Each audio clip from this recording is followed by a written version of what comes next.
আমরা সবাই ভেবেছি তুই মারা গিয়েছিস, তাই ভাবলাম ঘরের বউ ঘরেই রাখি, তাই একটু আগেই বিয়ের কাজ সম্পূর্ণ করলাম। কে জানতো তুই আজ আসবি, যদি জানতাম কখনোই এমন করতাম না। মায়ের মুখে কথাটি শোনার সাথে সাথে পায়ের নিচের থেকে কেমন জানি মাটিটা সরে গেল। রাফি বলল, বিয়ে তো হয়েছে শুধুমাত্র, আর কিছু তো হয়নি। হাসিব ডিভোর্স দিলেই তো হচ্ছে। তখন হাসিব বলল, ডিভোর্স মানে কিসের ডিভোর্স? হ্যাঁ। তখন রাফি বলল, তুই রিয়াকে ডিভোর্স দিবি, কারণ রিয়া আমার বউ।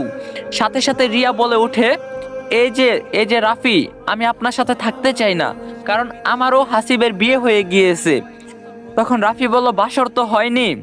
তখন হাসিব বলল, হয়নি, তবে হবে, কোনো সমস্যা নাই। তখন রাফি বলল, হাসিব তুই দেখি মুখে মুখে তর্ক করিস, বড়দের সম্মান করতে হয় জানিস না? তখন রাফির মা বলল, এই তোরা সবাই চুপ করবি। তখন রাফি বলল, মা তুমি হাসিবকে বোঝাও যে রিয়া তোর বড় ভাইয়ের বউ। তখন রিয়া বলল, মা বুঝিয়ে কি হবে, হ্যাঁ আমি আর তোমাকে চাই না। তখন রাফি বলল, কেন শুনি? তখন রিয়া বলল, কারণ এটাই আমি এখন হাসিবকে ভালোবাসি। হাসিব চলো রুমে চলো, এখানে যতই থাকবো শুধুমাত্র টাইম নষ্ট হবে। কথাটি বলে যখন রিয়া হাসিবের হাতটি ধরে রুমের দিকে যাবে, এমন সময় রাফি রিয়ার হাত ধরে ফেলে। রাফি বলল, রিয়া দাঁড়াও, আমাকে ছেড়ে এইভাবে যেতে পারো না। যেই না রিয়ার হাতটি ধরে এই কথাটি বলছে, তার সাথে সাথে রিয়া ঠাস ঠাস করে থাপ্পড় দিয়ে ওঠে। এটা করে না পরপুরুষের বউয়ের হাত ধরেন। রিয়ার এমন রাগ দেখে রীতিমতো সবাই আশ্চর্য হয়ে ওঠে। তখন রাফি বলল, তুমি আমাকে থাপ্পড় দিলে? তখন রিয়া বলল, দিয়েছি, আবার বেয়াদবি করলে আবার দিব।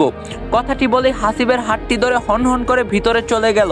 এমন সময় রাফির মা রাফিকে বলে উঠল, বাবা চিন্তা করিস না, আয় ভিতরায়, খাওয়া দাওয়া কর, চোখ মুখ দেখে বোঝা যাচ্ছে অনেক অনেক খিদা পেয়েছে তোর। কথাটি শুনেই রাফি মনে মনে বলতে থাকে, আমার বউয়ের বিয়ে, আমাকে খাওয়াবে, বাহ। তখন রাফি বলল, না আমি খাবো না, আমার রুমে নিয়ে চলো, ঘুমিয়ে যাব। রাফির মা বলল, ঠিক আছে বাবা চল। তো এরপরে রাফিকে একটি রুমে নিয়ে গিয়ে ঘুমানোর জন্য জায়গা করে দেওয়া হয়।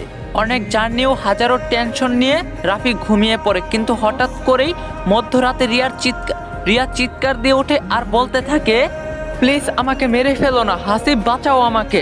এমন চিৎকার শুনে সাথে সাথে হাসিবের ঘুম ভেঙে যায়, আর দেখতে পাই রিয়া ঘুমের মধ্যে এমন চিৎকার করতেছে। তখন হাসিব বলল, রিয়া কি হয়েছে তোমার, এমন চিৎকার করতেছো কেন? হাসিবের ডাক শোনা মাত্রই রিয়ার ঘুম ভেঙে যায়। তখন রিয়া বলতে থাকে, আমি একটা স্বপ্ন দেখছি।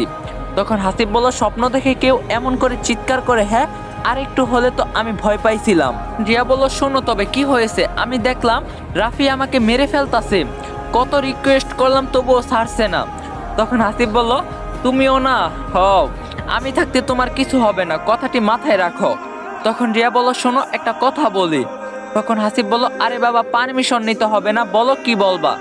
তখন রিয়া বলল, তোমার বাবার সম্পত্তি এখন 2 ভাগ হবে, কিন্তু এই